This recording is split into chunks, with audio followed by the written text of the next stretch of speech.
umbrella protection status by politicians, they pay nothing. Why? Well, why are they allowed to do this? Okay, for example. Because it'll make no sense to anybody that listens to this. Okay, for example, so there are certain industries that politicians preference over other industries with favorable deals. Banks, superannuation funds, some of the healthcare sectors, oil and gas, mining, and land. Those are pretty much the big ones. The banking sector as well. So essentially, politicians have this sort of incestuous relationship whereby once they leave politics, those industries are where they end up. And then vice versa, the people from those industries end up in politics and they go back and forth. Can I dive in here? Of course, yeah.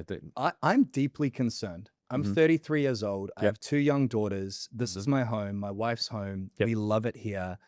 And to hear that the government can make rules that apply to favor them or to favor their future at the cost and expense of regular Australians, the fact that our taxes are going up, our super is going to be taxed on unrealized capital gains, which makes zero logical sense. My daughters can be taught that they're a cat or a dog at school. Correct. There are some extremely fucking concerning things happening in this country. And it riles me up because I've paid millions of dollars in taxes. I've employed 50 plus people. I house people in my properties. People say, oh, you're wealthy. I've come from nothing. And it seems like not just business owners, but the average Australian is being punished for adding value to the marketplace. This is deeply concerning. How can we even begin to fix this? Because if it doesn't get fixed, I'm not going to be here a year from now. I love this country, but I don't see myself living here in the future. The fix is something that I couldn't even, it would take me hours to explain to you. But the reality is that politics historically 60 years ago in this country was a place where people came from the community to serve. And then when they left, they went back into work. They didn't get a pension forever. But the politicians plus the unions have created an industry in the Australian political landscape whereby politicians who are currently serving gatekeep their offices against outsiders coming in.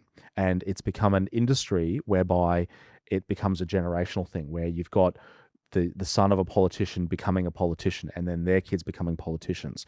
Now, this is a kind of a unique thing because you'll kind of see a little bit of this in the American landscape. You'll see a little bit in the Canadian and Britain and others where you'll see a family member join in, but it's not at the same level that's happening in this country, whereby the politicians, the ruling class, the plutocracy, the people governing, the rich people governing Australia are in an incestuous relationship whereby they control the political class and the political class is in bed with the major business class and they go back and forth and it's a grift whereby they keep themselves as gatekeepers for the political levers of power in this country.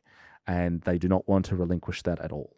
There is a class. See, the American system is a little bit different because there's more checks and balances and states have individual rights and the 3 branches of government. It's really, really hard to get that generational power in play for long progressive periods. Like you could do it over maybe one generation, but you can't do it over successive.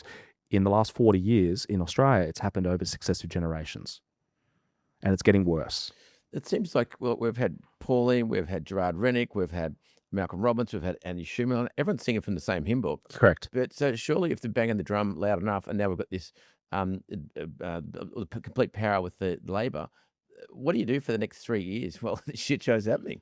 Like as a politician. Really? Well, I'm not a politician, but... Well, you know, but I'm asking, I know you're not, but if as politicians, what should they be doing in the next 3 years so this shit show doesn't happen? Well, realistically, I guess we've been known as the Freedom Coalition.